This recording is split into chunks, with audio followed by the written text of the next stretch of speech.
Peace be with you. The name our Lord Jesus Christ. Good afternoon, good evening to all of viewers. This my live event. Our topic for tonight, don't curse and mock the name our Lord God is the topic for tonight.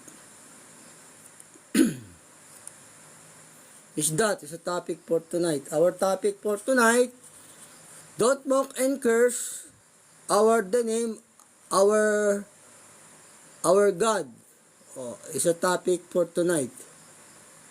Yun po, is that the topic for tonight? Because many people they do not know about this teaching. Therefore, so is a topic for tonight. For many people known to the topic. Ayan po ang ating topic for tonight. Don't curse and mock the name our Lord God. Topic for tonight. Peace be with you, the name our Lord Jesus Christ. Ganun po. Kasi kaya yan ang topic natin. Kasi maraming taong di nakakaalam na bawal yung ganun. Kaya ang nangyari sa LA, di ba? Sa Los Angeles, California, hinamak nila yung pangalan ng Diyos, nilait nila, kaya nagkaroon ng sunog doon kasi bawal po yun sa Diyos. It's prohibited by God to curse name and mock to God about name to our God is prohibited by God. Forbidden about curse and mock to our God. It's a topic for tonight for people many known about this teaching our Lord Jesus Christ. Ganun po. Pero ang Diyos naman, Pero can you turn back? I think can you turn back the wills of God because you do not know about this study about this teaching our Lord Jesus Christ. Can you turn back? It's not too late to turn back about God, the people there in the LA. Can you turn back the wills of God? Not yet in your last breath. Can you turn back the wills of God? Because learn here, you do not know. Pwede pa kayo magbalik sa loob sa Diyos kasi hindi niyo po alam yung ganitong aral ng Diyos na bawal sa Kanya yun. I think is that you do not know about the study here. Kaya pwede pa kayong magbalik loob sa Diyos. People there in the Los Angeles daycare. Not too late not is sure too late. Sabi, according to our Lord Jesus Christ, hindi pa naman huli sa inyo kasi you not to receive to all the or teaching the gospel to our Lord Jesus Christ. Pwede po pa kayong magbalik loob sa Diyos. Not too late. All of there in the LA. Pwede po pa kayo magbalik loob sa Diyos. Ang hindi lang pwedeng magbalik loob sa Diyos, yung mga alam na yung utos. Yung alam na yung utos, yun, hindi ka na pwedeng, alam mo na lahat yung aral ng Diyos, sinusuway mo pa, yun, hindi na po yung pwedeng makapagbalik loob. Pero I think, you do not know all of the teaching our Lord Jesus Christ. Kaya pwede pa kayong magbalik loob dyan. The people there in the LA, California, USA. Can you turn back the wills of God before too late in your last breath? Ganun po. Pwede pong magbalik loob sa Diyos. Sabi ng banal na kasulatan. Wag lang po yung alam na natin yung aral ng Diyos, tapos sinamak pa natin yung kanyang pangalan. Kasi isang paghamak din sa Diyos, yung alam mo yung utos, tapos sinusuway mo, isa rin pagkalapastangan po sa Diyos yun, paghamak. O yun, hindi po yung galit po ang Diyos sa ganun. Pero hanggat hindi pa natin natatanggap ng buong buo yung aral ng Diyos, o pwede pa pong magbalik loob sa Diyos. Can you turn back the wills of God before you too late in your last breath? According to the Holy Scripture. Ito, hindi lang pwedeng magbalik loob sa Diyos yung mga alam mo na yung utos, yung alam mo na yung aral, tapos sinusuway mo pa, ayun ang hindi na po pwedeng magbalik loob sa Diyos. Pero sa tingin ko, I think you do not know the learn study about Holy Scripture Kaya pwede pa kayong magbalik loob dyan. People there in the USA, in the Los Angeles, California. Pwede po pang magbalik loob sa Diyos. Kasi hindi nyo pa alam yung aral niya ng buong buo, hindi nyo pa natatanggap Yun, pagka yung hindi lang pwede magbalik loob sa Diyos, yung natanggap na yung aral, kasi alam naman ng Diyos yun kung alam mo na yung natatanggap mo na yung aral niya, o alam niya yun. Pagka alam mo na yun, alam na yun. Kasi siya nakakaalam ng puso ng tao Gaya ng Israel, di ba? Noong unang panahon, alam nila yung utos Kasi alam ng Diyos yung haka ng puso yung alam niya alaman ng ating isip, ng puso. Kaya yung sabi ng Diyos sa Israel dati, tunay hindi nila mamanahin ng lupa, ibinuwal sila sa ilang. Kasi binigay na sa kanila yung utos Iyon, pagka binigay na alam niya na yung utos, tapos sinuway niya pa, alam niya na lahat, yun, hindi na po yan pwedeng magbalik loob sa Diyos. Gaya ng Israel, no? Alam nila yung utos, sinuway pa yung utos. Binigay na nga sa kanila ni Moises kasi alam ng Diyos yun kung alam mo yung utos niya. Kasi siya yung sumusubok ng puso. Alam niya yung haka ng puso ng tao. Alam niya yun. Ito, yung pagka yung alam na natin yung utos, no, bumbu na natin natanggap yung aral, yun po hindi na pwedeng magbalik loob sa Diyos. Pero yung nangyari sa LA, pwede po pong magbalik loob sa Diyos yun. Kasi sa tingin ko, hindi pa nila alam yung buong aral ng Diyos. Ganun po. Ito sabi po ng banal na kasulatan, pagka yung alam na natin yung aral niya, yun, hindi na po yung pwedeng magbalik loob sa Diyos. Dito po sa Hebreo, sa Gis 26, sapagkat kung ating sinasadya ang pagkakasala, pagkatapos nating matanggap ang pagkakilala sa katotohanan, ay wala nang haing natitira pa patungkol sa mga kasalanan, kundi ang kakilakilabot na paghihintay sa paghukom. At isang kabangisan ng apoy, nalalamon sa mga kaaway. Kita nyo nga, kabangisan ng apoy. Sa Diyos nanggagaling apoy. Paulan na tayo ng apoy ng Diyos. Yung pagka natanggap na natin yung aral, yun ang bawal, hindi pa pwedeng magbalik loob sa Diyos na yun. Sa tingin ko naman, di pa nila alam yung aral dun yung hindi pa nila natatanggap buong buo. Kaya, can you turn back the wills of God? The people there, LA, California, ganun po, in the USA. Pwede pa po, kasi hindi nyo pa natatanggap yung buong aral dyan Pwede pa kayo magbalik loob sa Diyos. Hindi lang pwedeng magbalik loob sa Diyos pagka yung alam na yung aral. Gaya ng Israel, di ba? Alam nila yung aral, hinamak pa rin yung Diyos. Ibinuwal din sila sa ilang. Ganun po. Kasi alam ng Diyos yun Siya nakasisiyasat ng puso. Basahin ko sa inyo muli rito. Sa Hebreo Gis 26. Sapagkat kung ating sinasadya ang pagkakasala, pagkatapos nating matanggap ang pagkakilala sa katotohanan, ay wala nang haing natitira pa tungkol sa mga kasalanan, kundi ang isang kakilakilabot na paghihintay sa paghukom. At isang kabangisan ng apoy na lalamon sa mga kaawa. Yun, Wala sabi rito, wala nang hain pang natitira sa mga kasalanan. Kasi kung natanggap na natin yung lahat ng aral ng Diyos, yun, hindi na po yun pinatatawad. Pero dyan, pwede pa kayo magbalik loob sa Diyos dahil tingin ko, hindi nyo pa alam yung buong aral ng Diyos A topic for tonight, is don't curse and mock about the name our Lord God. Yun po is topic for tonight. Binasa ko lang po sa inyo dito kung paano yung mga taong hindi pwedeng magbalik loob sa Diyos. Ayun, kasi ang Diyos, alam niya yung puso ng tao, siya nakakaalam nun eh. Ang nakakaalam po ng puso ng tao, yung mag-ama, sila lang pong dalawa. Wala na pong iba.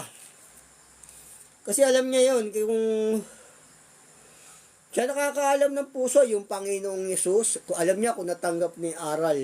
Tingin ko, hindi pa nila natanggap yung aral doon ng buong buo eh. Kaya pwede pa silang magbalik loob sa Diyos. Ito, basahin ko sa inyo rito, kasi siya yung nakakaalam ng puso ng tao, yung mag-ama. Pero Panginoong Yesus muna, kasi nasa kanya yung kapamahalaan pa ng langit at lupa eh. Dito po sa unang Korinto, 4:5. Kaya nga, wag muna kayo magsiyatol ng anuman hanggang sa dumating ang Panginoon, na siya ang maghahayag ng mga bagay na lihim sa kadiliman, at ipahayag naman ang mga haka ng puso. Ayun o, alam niya yung puso ng tao kung natanggap ni aral niya o hindi pa, o ganun. Kaya pwede pa sila magbalik eh. Alam ng Diyos yun yung puso. At kung magkagayon, ang bawat isa'y magkakaroon ng kapurihan sa Diyos. O ayun po, alam ng Diyos yan, yung kung alam na yung aral niya, tapos sinubay mo pa. Pero, can you turn back? Pwede pa. It's not too late. All of there, the people, the LA. Pwede pa pong magbalik sa loob sa Diyos. Ito yung Israel, no? Yung Israel nung araw, binigyan na ng Diyos ng utos ni Moises eh.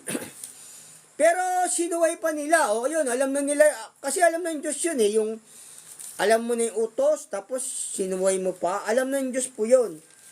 Kaya doon, hindi sila pinamanahan ng Diyos ng lupa. Ito, sabi ng Diyos dito, hindi sila nakapasok sa lupang pangako kasi inaralan na sila ni Moises eh. Natanggap na nila yung buong aral. Oh. Yun, hindi sila nakapagbalik loob sa Diyos. Yun po, yung mahamak sa Diyos eh, pagkaalam na yung umahamak sa pangalan ng Diyos, hindi po yun maliligtas pagkaalam na alam na yung aral ng Diyos. Ito sabi ng banal na kasulatan, no? Kasi alam na alam nila yung utos eh, sinuway pa nila eh. Alam ng Diyos yun, kung alam mo na yung utos, hindi pa, alam niya yun. Siya nakakaalam ng haka ng puso, ng pag-iisip ng puso, lahat ng lihim. Ito, hindi sila nakapunta doon sa lupang pangako ng Diyos eh, dahil sinadya nila yung kasalanan kasi alam na alam nila yung utos eh. Ito po sabi ng banal na kasulatan. Dito po sa Bilang 14:20, at sinabi ng Panginoon, aking ipinatawad ayon sa iyong salita. Ngunit tunay na kung paano ako'y buhay at kung paanong mapupulpos ng kaluwalhatian ng Panginoon ng buong lupa, sapagkat ang lahat ng taong iyon na nakakita ng aking kalwalhatian at ng aking mga tanda na aking ginawa sa Ehipto at sa ilang ay tinukso pa rin ako nitong makasampu at hindi dinig ang aking tinig. O, no, alam na nila, tunay hindi nila makikita ang lupain na aking isinumpa sa kanilang mga magulang. Sino man sa kanila na humamak sa akin ay hindi makakakita. O, yun, yung humamak sa Diyos, yung alam na alam ni utos, yun yung hindi pwedeng magbalik loob sa Diyos. Yung gaya ni Israel, alam na alam nila yung utos no, no? O, hinamak nila yung Diyos doon, ibinuwal sila sa ilang, di ba? Hindi sila nakapasok sa lupang pangako. Pero tingin ko dyan sa LA, pwede pa silang, hindi pa nila alam yung aral ng Diyos yan eh. Pwede pa silang makapagbalik loob sa Diyos. Can you turn back the wills of God? It's not too late. All of there. O yun, ito, alam na yung utos eh, ng mga Israel, tapos sinuway pa. Yun, hindi sila nakabalik loob sa Diyos nun. Kasi tunuruan na sila ni Moises sumuway pa sila eh. Basahin ko sa inyo muli. At sinabi ng Panginoon, aking pinatawad ayon sa iyong salita. Ngunit tunay na kung paano ako'y buhay, at kung paanong mapupupos ng kaluwalhatian ng Panginoon ng buong lupa, sapagkat ang lahat ng taong iyon na nakakita ng aking kaluwalhatian, at ang aking mga tanda na aking ginawa sa Ehipto at sa ilang ay tinukso pa rin ako nitong makasampu at hindi dinig ang aking tinig. Tunay na hindi nila makikita ang lupain na aking sinumpa sa kanilang mga magulang. Sino man sa kanila na humamak sa akin ay hindi makakakita. O yun, bawal humamak sa Diyos eh. Yung alam na alam natin yung utos, tapos sinumay natin paghamak po sa Diyos yun. Paglapastangan po sa Diyos yun, ayon po sa banal na kasulatan. Ganun po. Bawal po kasi sa Diyos yung ganun. Aalisin niya sa aklat ng buhay. Ito po sabi ng, yung nangyari po sa ano, no? Yung nangyari dyan sa California, no? O sa Hawaii ba yun? May bahay doon na hindi nasunog, nasa gitna nung fire, di ba? O kaya, ginawa na po yun ng Diyos nung kapanahunan ni Gideon. Pero hindi naman sa apoy, no? Hindi naman sa apoy. Nagbigay siya ng tanda na ililigtas niya yung Israel. Kasi si Gideon, nung sinugo, nagsubukan sila ng Diyos kung talagang sinugo pa si Gideon. O sinubok ni Gideon yung Diyos, nagsubukan sila kung talagang ililigtas ni Gideon yung buong bayan ng Israel. O nagkaroon ng, may balat kasi ron, may balat. Tapos sabi niya, basahin ko niya lang sa inyo muli, dito sa para malaman niyo, basahin ko na lang yung kwento kay Gideon. Kasi ang Diyos, kahit na nag-iisa ka pa ron sa lugar na yon, kaya kanyang iligtas eh. Kaya kanyang iligtas ng Diyos. Kahit na nagliliyab pa yung buong paligid mo, tapos nandun ka sa bahay mo, kaya ka iligtas ng Diyos. Gaya nangyari dyan sa di ba? Sa LA na yan, merong bahay na hindi nasunog. Nangyari na po yun, pero sa sa pagsubok lang kay Gideon, nagkaroon ng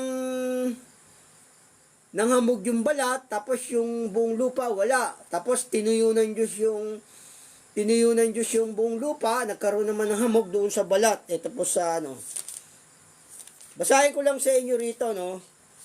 Para maganda po itong aking inaaral sa inyo. Kasi ang Diyos natin makapangyarihan, kahit nasa gitna ka pa ng apoy, kaya kanyang iligtas. Ito po sabi ng banal na kasulatan. Yung kwento po to kay Gideon. Nangyari na po yun eh. Yung lang, sa pamamagitan lang ng hamog at saka balat. Kasi nung susuguin si Gideon dito ng Diyos. Ito po sa Hukom 6:36. At sinabi ni Gideon sa Diyos, kung iyong ililigtas ang Israel sa pamamagitan ang aking kamay, gaya ng iyong sinilta, narito aking inalagay ang isang balat na lana sa giikan.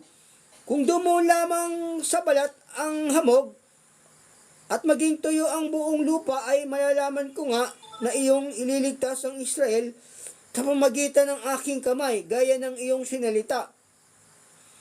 At nagkagayon, sapagkat siya'y bumangong maaga at nang kinaumagahan at tinigpit ang buong balat at piniga ang hamog sa balat na isang tasang malaki ng tubig. O, nagkaroon ng hamog sa balat. Pero yung buong lupa, wala. O, yun, nagkasubukan sila, Ginawa na ng Diyos yun. Kaya ang Diyos, kaya kanyang iligtas kahit na nasa gitna ka pa ng apoy, Tatakpan ka ng Diyos na gano'n, Pag meron kang utos niya, gaya nangyari doon, Christian yata yun. Ito, patuloy ko po.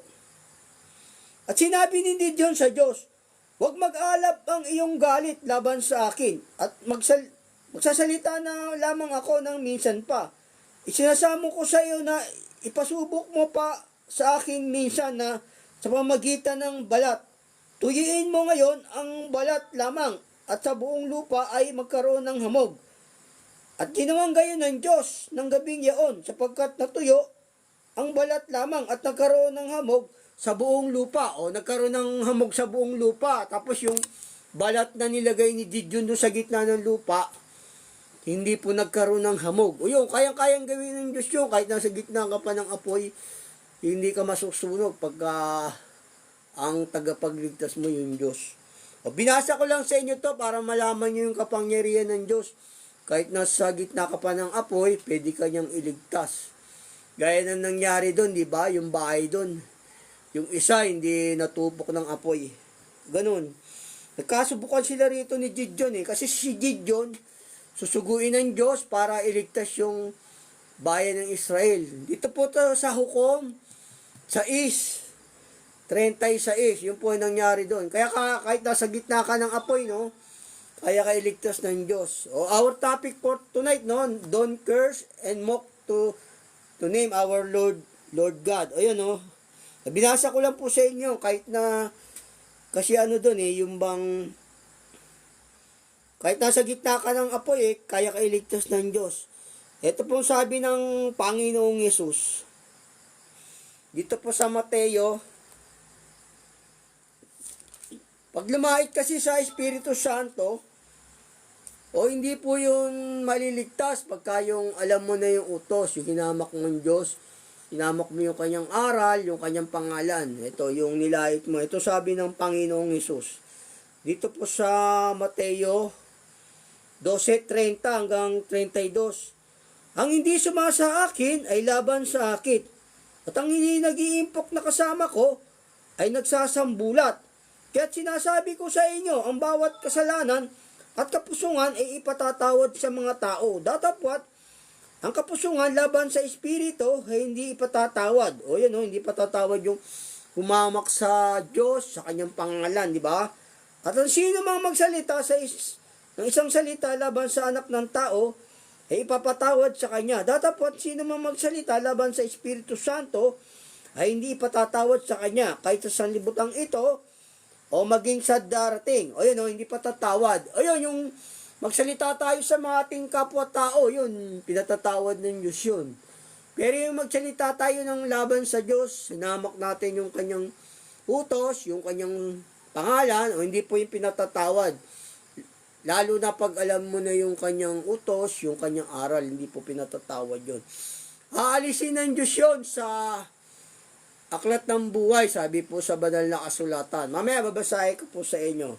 Babasahin ko sa inyo muli rito. Sa 12 ni Mateo 30.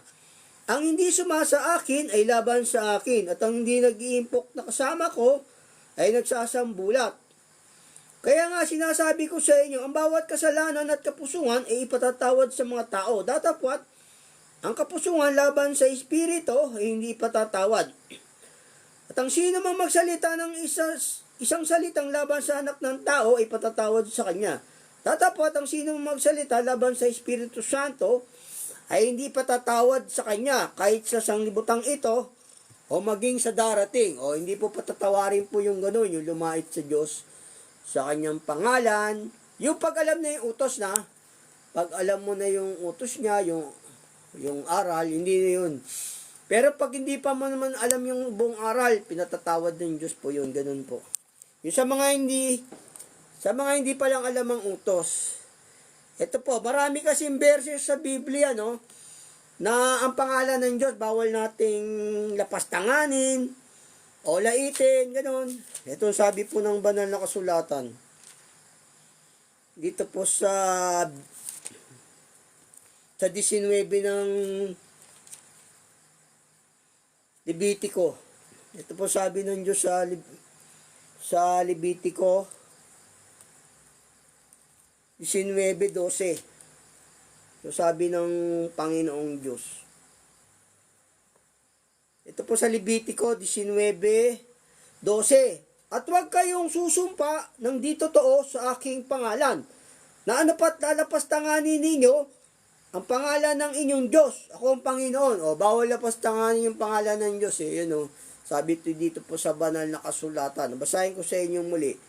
At huwag kayong susumpa ng di totoo sa aking pangalan, na anupat lalapastanganin ninyo ang pangalan ng inyong Diyos. Ako ang Panginoon. O, bawal lapastanganin yung pangalan ng Diyos, di ba?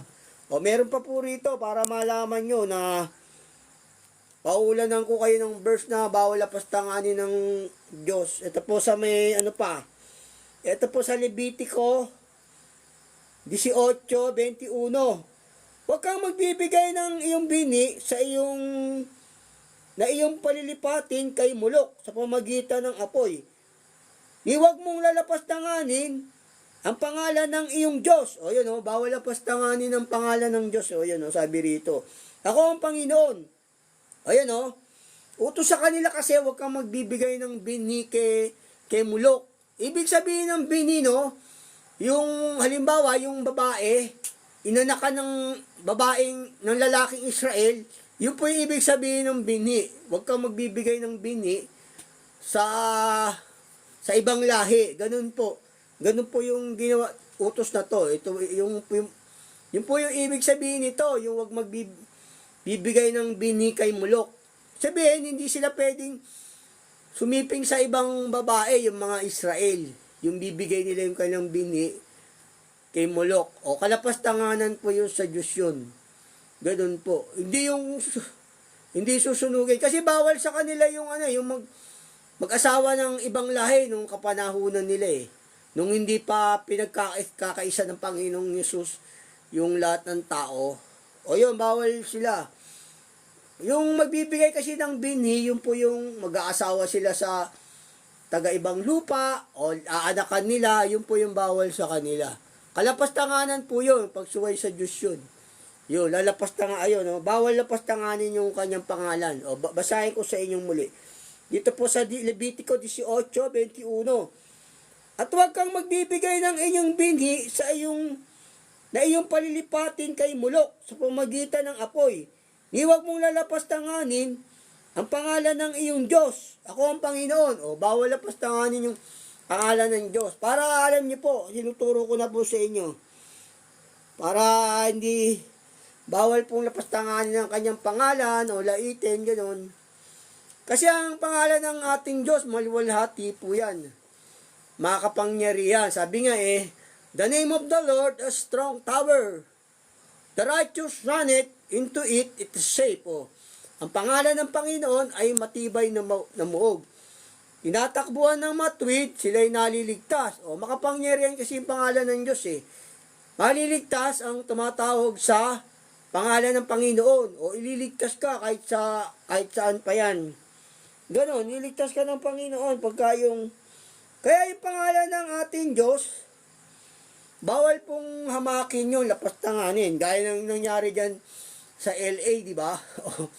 God, zero mention. O, parang nagkaroon sila ng contestant doon paligsahan, botohan bawal sa Diyos po yun, lapastanganin yung pangalan. O kaya nagpaulan ng Diyos ng apoy, di ba? O ang Diyos yung nagpaulan ng apoy doon. Pinadala sila ng apoy doon. Bakit pwede pa sila magbalik loob sa Diyos? Kasi hindi pa nila alam Ito sabi pa rin ng banal na kasulatan dito sa Levitico 22:32. At huwag din yung lalapastanganin ang aking banal na pangalan. O tanyo mo, bawal lapastanganin yung pangalan ng Diyos. Tapos sinabi niya, zero mention. Kundi ako'y sasambahin sa gitna ng mga anak ni Israel. Ako ang Panginoon na nagpapaging banal sa inyo. O, bawal lapastanganin ng pangalan ng Diyos. Di gagawin mong parang may contestant. O, halimbawa si President Reagan o si katartista, tapos lalagyan mo yung pangalan ng Diyos doon. Tapos parang voting ang nangyari doon parang voting Tapos walang bumoto. O bawal po yun, kalapastanganan po sa pangalan ng Diyos yun. Bawal po yun sa kanya. O ito kaya nagpadala yung Diyos ng apoy. Siya po yung nagpadala ng apoy, yung Panginoong Yesus, kasi siya yung judgment Tapos sa iba naman, ang Panginoong Yesus sa kanila, tao. Mga bulaan din po yun. Ang Panginoong Yesus sa kanila, tao. Lalapastanganan niya yung pangalan ng Diyos. Ito po sa Levitico 22:32. At huwag din yung lalapastanganin ang aking banal na pangalan, kundi ako'y sasambahin sa gitna ng mga anak ni Israel. Ako ang Panginoon na nagpapaging banal sa inyo. O yun, bawal lapastanganin ang pangalan ng Diyos. O kasi siya yung nagpapaging banal sa atin Aalisin ng Diyos yung mga ganon sa aklat ng buhay, yung lumapastangan Yung mga nakakaalam na ng salita ng Diyos, yung mga alam na yung aral, pero kung di mo pa naman alam, pwede pa yun, pwede ka pang magbalik loob sa Diyos nun. Bawal kasi yung pangalan ng ating Diyos, makapangyarihan yan, di ba? Sabi nga, sino man tumawag sa pangalan ng Panginoon, maliligtas. O kaya nga ganun bawal mong lapastanganin. Ito pa rin sa banal na kasulatan. Babasahin ko muna rin sa inyo yung pangalan ng Diyos makapangyarihan yun eh. Dito po sa Kawikaan, dito po, ang pangalan ng Panginoon, sabi rito, ang pangalan kasi ng ating Diyos makapangyarihan eh. Kaya bawal mong lapastanganin ng pangalan ng Diyos. Kasi yung pangalan niya makapangyarihan. Ito po sabi ng banal na kasulatan. Dito po sa Kawikaan 18:10, ang pangalan ng Panginoon ay matibay na maog. Tinatakbuhan ng matuwid at naliligtas. Makapangyarihan yung pangalan ng Panginoon, kaya bawal mong gamitin yan, lapastanganin. Basahin ko sa inyo muli. Ang pangalan ng Panginoon ay matibay na maog. Tinatakbuhan ng matuwid at naliligtas. Yun. Sabi nga, sino man tumawag sa pangalan ng Panginoon, maliligtas, di ba? Sabi rito sa dito sa Roma naman, Kaya bawal mong lapastanganin yung pangalan ng Diyos. Dito po sa Roma 10:13, sapagkat ang lahat na nagsisitawag sa pangalan ng Panginoon ay mga liligtas, maliligtas, di ba? Kaya bawal mong lapastanganin yung pangalan ng Diyos. Yun po yung ayon sa banal na kasulatan. Pag nilapastanganan mo yung pangalan ng Diyos, lalo na alam mo na yung utos, hindi po yun maliligtas. Yung nilapastangan mo yung aral ng Diyos. Ito po sabi ng banal na kasulatan sa 28 naman ng Deuteronomio. Kasi ang pangalan ng ating Diyos, maluwalhati po yun. Kaya bawal lapastanganin yung kanyang pangalan. Dito po sa 28 ng Deuteronomio 58. Naluwalhati yung pangalan niya at makapangyarihan. Ito po sa Deuteronomio 28:58. Kung hindi mo isasagawa ang lahat ng mga salita ng kautsang ito na nasusulat sa aklat na ito upang ikaw ay matakot dito sa maluwalhati at kakilakilabot na pangalan, ang Panginoon mong Diyos. Pangalan kasi ng Diyos yun, yung Diyos. Pangalan niya po yun, maluwalhati yung kanyang pangalan. Kaya bawal pong lapastanganin yung pangalan ng ating Diyos. Basahin ko po sa inyong muli. Dito po sa Deuteronomio 28:58. Kung di mo isasagawa ang lahat ng mga salita ng kautsang ito sa nasusulat sa aklat na ito, upang ikaw ay matakot dito sa maluwalhati at kakilakilabot na pangalang ang Panginoon mong Diyos. Ang Panginoon mong Diyos. Yun, bawal po nating lapastanganin yung kanyang pangalan, laitin. Don't curse and mock the name our Lord God is a topic for tonight. Yun po. Yun. Pagka yung ganun po, alam na yung utos, hindi ka maliligtas nun. Alisin ka ng Diyos sa punong kahoy ng buhay. Diba? Sabi ng Diyos doon sa isang talata, diba? Yun, hindi po yun maliligtas. Yung pagka yung alam mo na yung utos, aalisin ka ng Diyos sa punong kahoy ng buhay, hindi ka maliligtas. Pag alam na yung utos, yung natanggap mo na yung katotohanan, yung mga aral, tapos nilait mo pa yung kanyang pangalan, at tingin ko naman, di pa nila alam yung aral ng Diyos doon, kaya pwede pa silang magbalik loob sa Diyos. Ito po yung last verse na babasahin ko sa inyo. Aalisin ng Diyos yung kanyang pangalan sa aklat ng buhay, yung mga lumalait sa pangalan ng Diyos, saka yung alam na yung utos, sinusuway pa, hindi na po yun maliligtas. Ito po sabi ng banal na kasulatan. Dito po sa Exodo 32:33. At sinabi ng Panginoon kay Moises, ang magkasala laban sa akin ay siya kung aalisin sa aking aklat. Yun, aalisin ng Diyos yung kanyang pangalan sa aklat. Pagka nilapastangan, alam mo na yung utos, nilalapastangan ng pa yung pangalan ng Diyos. Di ba sabi ron, ang pangalan ng Diyos, maluwalhati. Di ba? Bawal po yun, yung gagawin mong contestant yung pangalan ng Diyos, tapos magbobotohan kayo. Bawal po yun. Ginawa nila doon, ganun. Pero pwede pa kayo magbalik loob kasi hindi nyo pa yata alam eh. Ito ang sabi ng Diyos, no? Basahin ko sa inyo muli. Tapos, papatuloy ko. At sinabi ng Panginoon kay Moises, ang nagkasalaban sa akin ay siya kong aalisin sa aking aklat. At ngayon, yumaon ka iyong patubayan ng bayan sa dakong aking sinita sa iyo. Narito ang aking anghel ay magpapauna sa iyo. Gayunmay, sa araw na aking dadalawin sila ay aking dadalawin ang kanilang kasalanang ipinagkasala nila. Ayun o. Ayun po, yung dumadalaw sa kasalanan, yung Panginoong Yesus po yun. Tapos, sa mga bulaan, tao yun. Tao sa kanila yun. Yun po yung dumadayaw sa kasalanan, yung Panginoong Yesus. Sabi nga, di ba, papatayin ko ang kanilang mga anak. Hindi nila alam, ako nakakasaliksik ng puso. Di ba, sabi ng Panginoong Yesus doon sa may Apokalipsis. Siya po yung dumadalaw sa kasalanan, yung Panginoong Yesus. Kasi isa lang naman ating Diyos, yung mag-ama. Pareho sila ng gawain at kapangyarihan at saka kalwalatian. Isa rin ang pangalan ng ating Diyos, Jesus din. Susunod, yun po yung aaral ko sa inyo. Isa lang pangalan ng ating Diyos.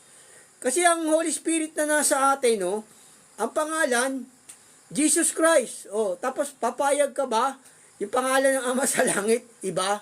O yun, yun po yung pangalan ng ating Diyos, Jesus Christ din.